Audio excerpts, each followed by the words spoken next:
So why multifamily? Why not any other asset? I mean, based on what I've heard from you, is you would like to go and look at different things, but why multifamily? Let's talk about that a little bit. Yeah, of course. So, we've looked at different types of asset classes like retail. We looked at offices very briefly.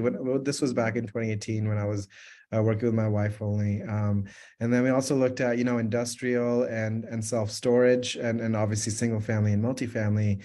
And, the main thing that we kept coming back to was everybody needs a place to live, right? You're serving a purpose for someone's shelter. And, the type of, at the time, we weren't really looking at, whether we would do 80s value add or, new build or anything. We were just thinking, okay, well, of all the different asset classes, at the very least, you'll need a place to live. So let's start there. Let's start with a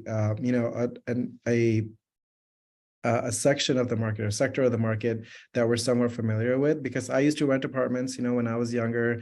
I knew how they kind of, from a tenant's perspective, how you kind of, live at those apartments and like what purposes they serve. So we, by all means, we weren't landlords that we knew what to do, but at least we knew that I'd never had to use any self-storage. I used to work in an office. Retail centers weren't really like my expertise because I didn't know how, we would see like new restaurants pop up here and there, and then they'd go away after 6 months and another restaurant would pop up. I kind of didn't know all the ins and outs of that. So multifamily and single family was really something that we were comfortable with. And from a single family perspective, my mom actually used to rent a home in Fresno, California herself. And that gave me a little bit of knowledge about how she kind of ran that business. And she was kind of like a forced landlord. Like we had bought that house and then we had moved, and then instead of selling the house, we just kind of kept it for cash flow purposes, which it turned out we didn't really make a lot of money on that one. But again, it was that experience of knowing that, hey, you can provide shelter for somebody else in return for rent payments on our end. So that's really what kind of kept me in that space.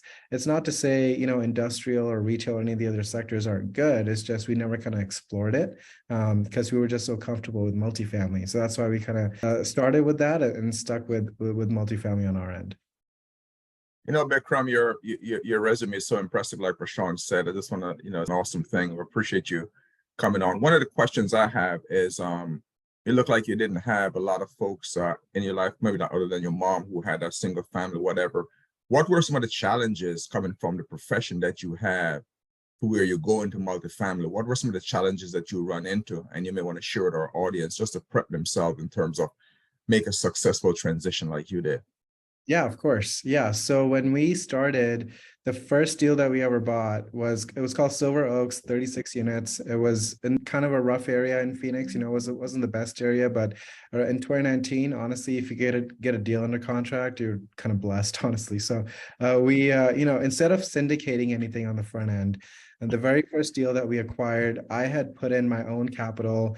Zach had put it in his own money. Robert had put it in his own money. And then we had found a tenant in common or a TIC investor that, was coming out of a 1031. They needed to place capital somewhere and they were looking for a deal. So we all kind of came in as co-owners. Like I think up until that point in my life, I had saved like $250,000 total, and I put in $150,000 into that one deal.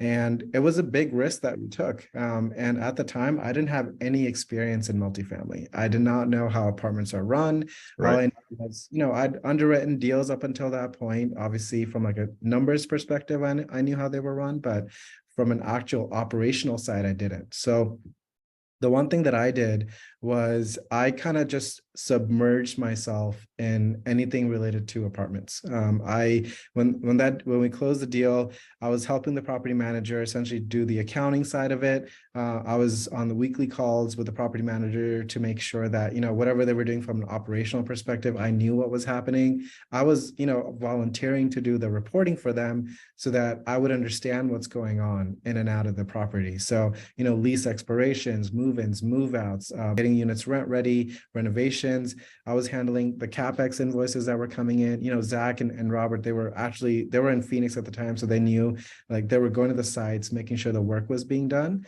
But from from an office, like, remote perspective, because I was in California at the time, I was trying to be as involved as I could be, so I could take in all the knowledge I could. So I didn't have any like GP promote or anything, any sort of cash compensation that would make me, want to do this.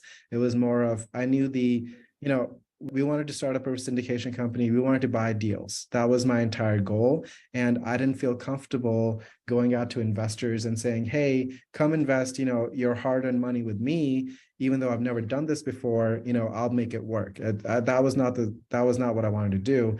With the first deal that we did, I just submerged myself in all the finance and accounting and operations. So I knew how these apartments were run. And then as we bought more and more deals, it wasn't that the deal changed or how the operations changed. It was just scale. So a 36 unit deal runs the same way as like a 150 unit deal. The only difference is now you have a full-time staff on there as opposed to a part-time staff, and the numbers just get bigger. That's all it is. And right. As long as you know how one apartment unit is run, essentially, you can scale that up to 500 units, 1,000 units, 5,000 units, whatever, as long as you stick to the fundamentals. Awesome.